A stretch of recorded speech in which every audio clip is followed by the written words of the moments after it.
Golly. Crappie? Oh my goodness.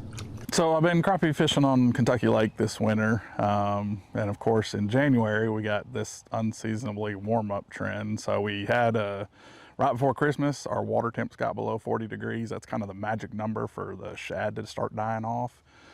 So I think what we had was we had a bunch of fish feeding on dying shad, and then the water warmed up a bunch and they're kind of moving into their early spring progressions, even though it's January. So what I'm finding is there's fish out deep, and during parts of the day, there's fish up as shallow as like 5-6 feet of water. So what I normally do when it's like that, I get on a place where I can touch both those depths easily. And the easiest way that I found to do that is getting on like creek channel edges. And so you got a high spot, it's a flat that's maybe 5 foot deep on top, and then it falls off into the creek channel out into like 20 foot. And you can go down those edges, and I got 5 foot over here, I got 20 foot over here, and I can meander back and forth. And a lot of times, like on a lake like Kentucky Lake, the natural cover, like the old cypress stumps, a lot of the trees that whatever got cut down before they flooded the lake, fell down off the side, whatever, all that cover tends to be like right on those breaks. And so that's a good place to look for crappie in the winter anyways, because you can find, when it's cold and ugly, they'll get off down there and be in that deep cover down there in that 18-20 foot. And then when it's kind of nice and sunny and they want to get up there higher, they'll move up and get in that stuff that's 6, 8, 10 foot. So that's kind of what I've done. And so as I've gone through this, I've fished for those fish out deep, fished for the fish out shallow, and I've moved around within, like, say I get in one big creek. So on a lake like Kentucky Lake, you have like populations of crappie that are in each of these big creeks, because some of our creeks are as big as other lakes. And Kentucky Lake's one of the largest reservoirs in the nation. It's got something like 4 trillion gallons of water in it, something like 400 million acres of water. So a lot of water to cover, a lot of places for a crappie to be. And because the fish hardly ever relate to the bank, they're related to more like these structure changes. So where a deep water goes to a flat, or a flat goes to a deep water, or in their progression, everything with me with crappie fishing is just following their progression. So in the fall, they'll come up and feed, they'll be shallow, they'll start meandering out deeper and deeper and deeper, getting ready for the winter weather, and then as winter starts warming up and going into spring, they're going to come up out of those deep places and they're going to go into the shallow flats, and they're going to push back further into the creeks and the bays to go to spawn. And so it's always following these progressions. So I like to get where I can follow a progression, which is, for me, is fishing ledges, these creek channel edges. And then I'm going to, choose my lures and how I'm going to fish dependent on, the mood of the fish related to, say, like water temp. Now, I think water temp's overrated, because our water temps are 43, 44 degrees, and I was seeing fish really move to get a bait. And so this whole nonsense that, you got to sit right on them and not move it and all that because it's winter and you got to fish deep, none of that's true. We're learning that now because of the electronics we have. We're actually getting to see these migrations, watch the fish in real time. We're starting to understand better, like, no, that it changes throughout the day. I'm even seeing now, like, you might catch your better fish in the middle part of the day, say like 9 a.m. to 3 p.m. You might catch those on that deeper cover on those structure edges. And then early in the morning and late in the evening, there's fish on the flats.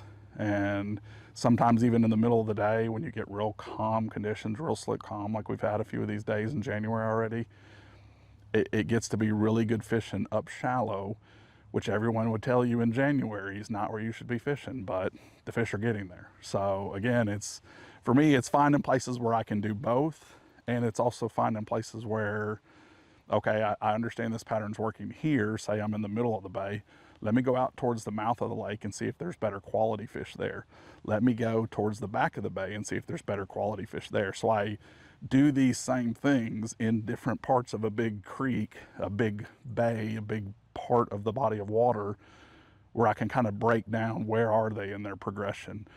Are there males up shallow, but the bigger females are holding off in deeper water? And so the more you can kind of put a plan together, whether that's with mapping just your knowledge of your lake that you fish, that's kind of where I always start. It's like, where do I think they are seasonably? Where's a good place to start?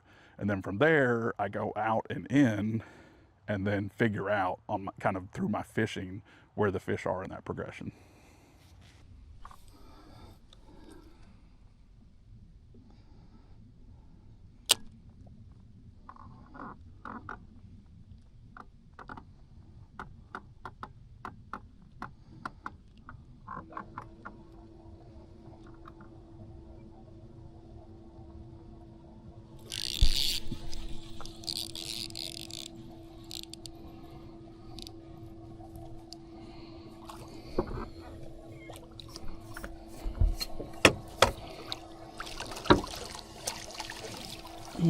That's a nice one. Heavy fish, holy moly.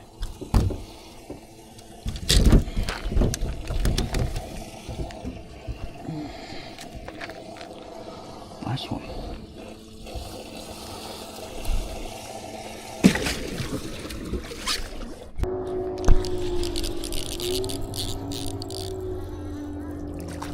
Holy cow.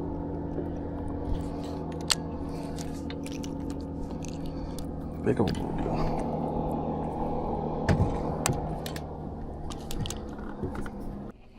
Okay, here's a good example. You might have saw that, but once the reel gets out of the way, you can kind of see here. As I'm going down through here, I've got that white is deep water, green is kind of the transition area, and yellow is shallow. So I'm going down a creek channel ledge and meandering back and forth, you know, so I can sit over here in 10, 11 foot of water and throw up an 8, 9 foot of water. And then I can move out deeper if I want to, you know, so now I've moved out. Well, my boat's sitting at 11, but that piece of cover is probably up there in 8 or 9, you know, maybe 8 foot, something like that. So again, I can go back and forth until I've kind of figured out what the crappie, you know, where the crappie are in their transition, in their progression. This is a pretty good black crappie, which you'll find a lot. Black crappie relate more to structure, so contours and changes like that. They relate a lot to rock, they relate a lot to shade, they group up more in schools, so they behave a little bit differently. So you can pattern black crappie a little different than you pattern white crappie. White crappie are more, you know, cover oriented, they like flatter type places. At least in my experience, that's, you know, they're just some commonalities there, but. Okay.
Nice blackfish.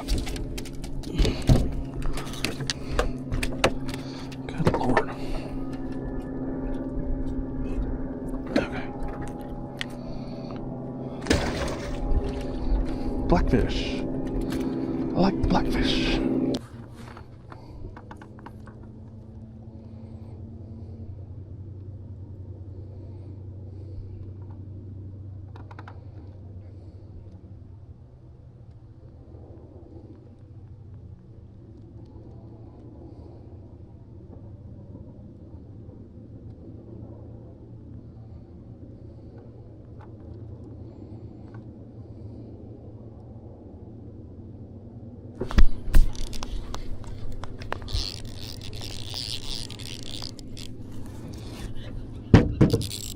Golly. Crappie? Oh my goodness. Well, that's definitely a crappie. Goodness gracious. Oh man. That is definitely what I want to drop there. Whew.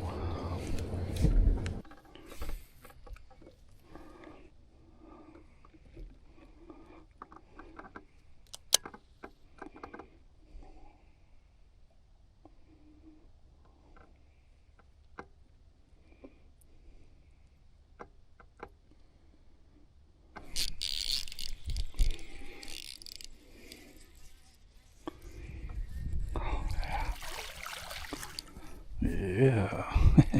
Nice one. How are you?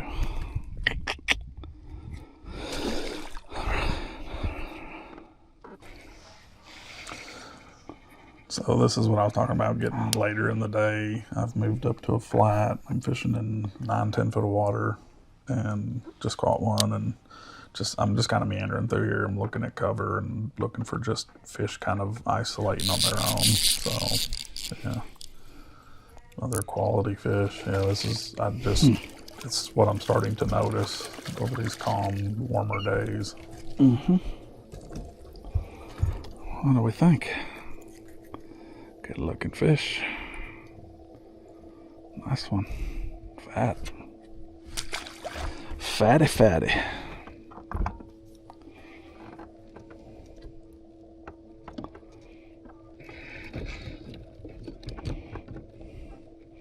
Sometimes I wish God didn't give me size 12 feet. So I wouldn't mash that pedal.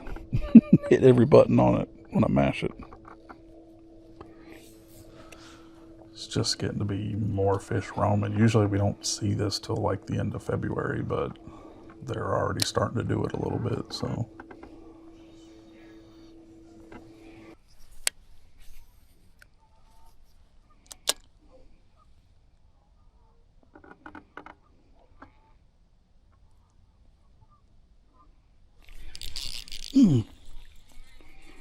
That's a nice one.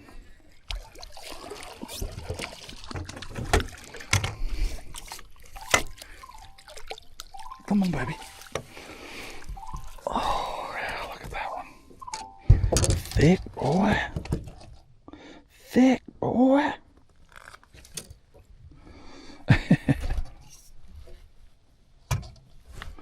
That never gets old. Quality fish. Heavy. Back in the drink you go to spawn.